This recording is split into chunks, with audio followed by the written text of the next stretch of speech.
اگر وہ کتابیں پڑھ لیں، جیسے ہم اسلام پڑھنے کے بعد اور ہندو دھرم کی کتابیں پڑھنے کے بعد کسی ہندو سے نفرت نہیں کر سکتے،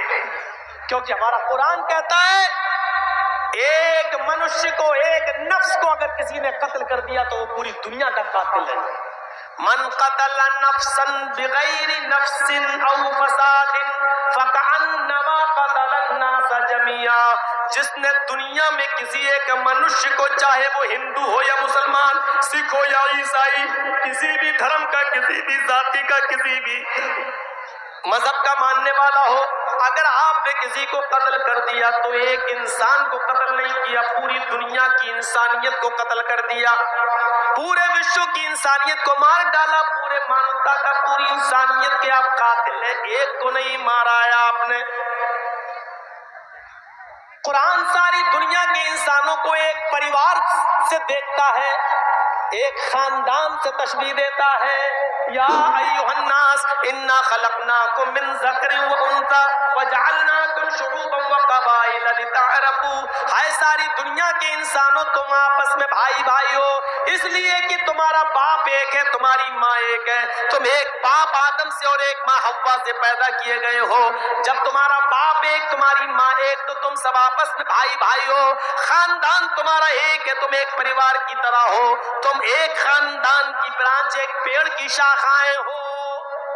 دیجئے قرآن ہم سب کو ایک خاندان سے، ایک پریوار سے جوڑ رہا ہے اور کہہ رہا ہے کہ تم سب آپس میں ایک دوسرے کے بھائی ہو، تم سب آپس میں ایک دوسرے، ایک ہی ماں اور ایک ہی باپ کے بیٹے ہو۔ اتنی بڑی انسانیت کا سبق میرے بھائیوں دنیا کے کسی مذہب کے اندر نہیں ملے گا۔ ہاں لیکن قرآن و حدیث کے قانون کو ہمیں فالو کرنا ہے، اس لیے انسانیت جہاں نبھانا پڑے وہاں ریکارڈ توڑ دینا، لیکن مذہب کے ساتھ سمجھوتے مت کرنا۔ اللہ کے رسول نے یہودیوں کی مدد کی، اللہ کے نبی نے عیسائیوں کی مدد کی، اللہ کے نبی نے مجوسیوں کی مدد کی، لیکن دھرم سے سمجھوتا نہیں کیا۔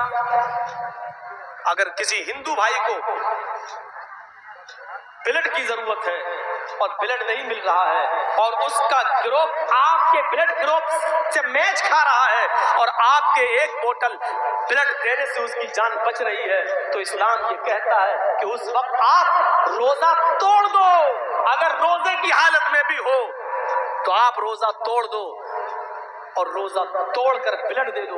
اور بلڈ دے کر اس کی جان بچا لو۔ اس روزے کی قضا بعد میں ہو سکتی ہے، اگر جان چلی گئی تو بعد میں جان واپس نہیں آئے گی۔ ایک غیر مسلم کے لیے اسلام یہ کہتا ہے کہ تم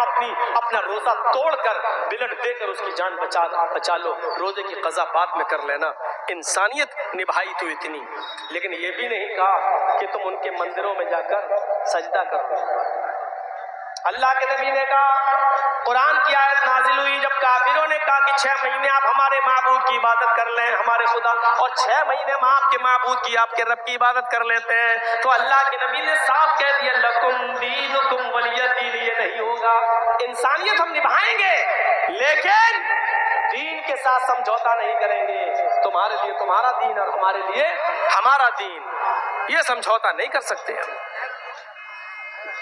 قیامت کی نشانیوں میں سے ایک نشانی یہ بتائی، یصبح الرجل مؤمنا ویمسی کافرا ویمسی مؤمنا یصبح کافرا۔ ایک مسلمان کو تم دیکھو گے صبح فجر کی نماز پڑھے گا، نماز پڑھنے کے بعد قرآن کی تلاوت کرے گا،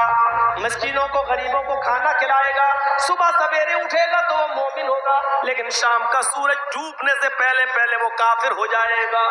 یہ قیامت کی نشانی بتائی۔ ایک زمانہ ایسا جائے گا کہ مسلمان صبح حالت ایمان میں اٹھے گا لیکن سورج ڈوبنے سے پہلے وہ کافر ہو جائے گا۔ آج یہ چناؤ کا دور ہے اور دیکھ لیجیے آج چناؤ کے اس دور میں ایسا ہو رہا ہے یا نہیں ہو رہا ہے۔ ایک بیچارہ مسلم کینڈیڈیٹ صبح اٹھتا ہے، فجر کی نماز پڑھنے جاتا ہے، قرآن کی تلاوت بھی کرتا ہے، غریبوں کی مدد بھی کرتا ہے، ظہر بھی پڑھتا ہے، لیکن اس کو معلوم ہے کہ ہمیں ہندو لوگوں کا بھی ووٹ لینا ہے، ہندو بھائیوں کا بھی ووٹ چاہیے۔ ہندوؤں کو خوش کرنے کے لیے وہ ان کے مندر میں چلا جاتا ہے، وہاں جا کر ٹیکا بھی لگا لیتا ہے اور مورتی پہ جا کے وہ ہار بھی چڑھا دیتا ہے، اس لیے کہ ایسا کرنے سے ہمیں ہندو بھائیوں کا ووٹ مل جائے گا۔ میرے بھائیوں، صبح صبح وہ حالت ایمان میں اٹھا لیکن شام ہونے سے پہلے پہلے اس نے کفر کر لیا ہے۔ فرمایا اللہ کے نبی نے یہ قیامت کی نشانی ہوگی، ایک مسلمان حالت ایمان میں اٹھے گا لیکن شام ہونے سے پہلے پہلے وہ کافر ہو جائے گا۔ یبیع دینہ بعرض من الدنیا، دنیا کے چند سکوں کو حاصل کرنے کے لیے وہ اپنا دین بیچ دے گا، دنیا کے چند ٹکڑوں کو پانے کے لیے وہ اپنا دین کا سودا کر دے گا، دنیا کے چند سکوں کے لیے وہ اپنے دین کی سودے بازی کرے گا۔ اپنے معاشرے اور سماج پر ایسے مسلم کینڈیڈیٹوں پر نظر رکھو جو غیر مسلموں کا ووٹ پانے کے لیے ٹیکا بھی لگا رہے ہیں اور مورتیوں پر ہار بھی چڑھا رہے ہیں، اور دلیل کیا دیتے ہیں؟ ارے ہندو بھائی بھی تو کینڈیڈیٹ ہے، وہ بھی تو روزہ رکھ لیتا ہے یا افطار پارٹی میں آ جاتا ہے، وہ بھی تو ٹوپی لگا لیتا ہے، ہمیں کیا مطلب ہے؟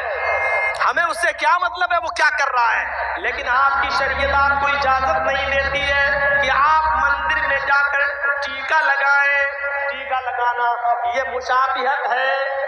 غیر مسلم سے، اور من تشبہ بقوم فہو منہم، جو جس قوم کی مشابہت کرے گا قیامت کے دن اسی کے ساتھ اٹھایا جائے گا۔ مورتیوں پر پھول اور ہار و مالائیں نہیں چڑھائی جا سکتی۔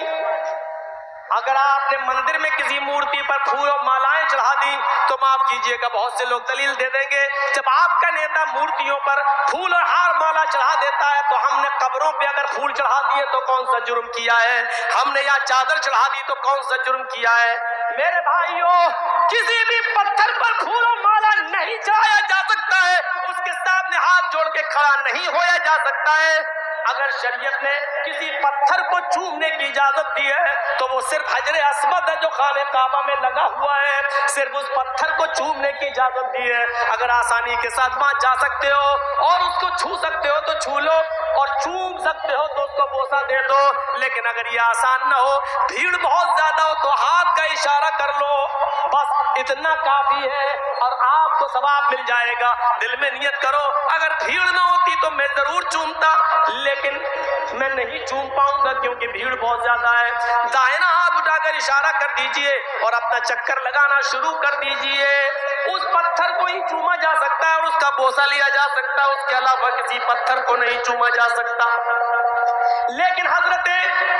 عمر فاروق کا جب زمانہ آیا تو عمر فاروق کو ڈر لگنے لگا، اس پتھر کو لوگ چومتے ہیں، ایسا نہ ہو کہ اس پتھر کو آگے چل کر لوگ اس کو خدا بنا لے، معبود بنا لے، کہیں اس پتھر سے روزی روٹی نہ مانگنے لگے، اس پتھر سے کہیں اولاد نہ مانگنے لگے، اس پتھر کو بابرکت پتھر سمجھ کر برکت کے حصول کے لیے بیٹھنے نہ لگے۔ تو حضرت عمر فاروق نے طواف کرنے سے پہلے اس پتھر پہ ہاتھ رکھ کے کہا تھا،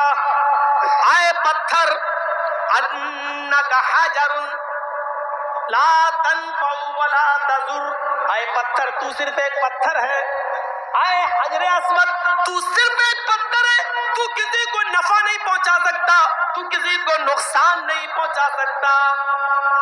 تیرے اندر نفع دینے کی اور نقصان پہنچانے کی طاقت نہیں ہے، میں تو صرف تجھے اس لیے چومتا ہوں کیونکہ محمد رسول اللہ کو میں نے چومتے ہوئے دیکھا ہے، اگر میرے نبی نے تجھے نہ چوما ہوتا تو میں بھی تجھے نہیں چومتا۔ بس اے پتھر سن، تیرے اندر کسی کو کچھ دینے کی اور کسی سے کچھ چھیننے کی طاقت نہیں ہے، تو معبود نہیں ہے، تو خدا نہیں ہے، تو رب نہیں ہے۔ سوال یہ ہے کہ پھر میں تجھے چوم کیوں رہا ہوں؟ میں صرف اس لیے چوم رہا ہوں کیونکہ میرے نبی نے تجھے چوما، اس لیے ہم تجھے چوم رہے ہیں۔ تو میرے پیارے ساتھیوں،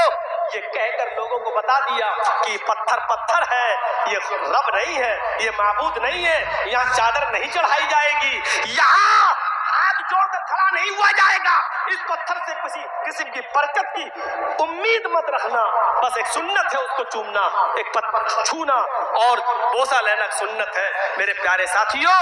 یہ اسلام کی شیتل چھایا اور اسلام کی صاف اور شفاف تعلیم ہے، اسے ہمیں اور آپ کو غور کرنا چاہیے اور لینا چاہیے اور سیکھنا چاہیے۔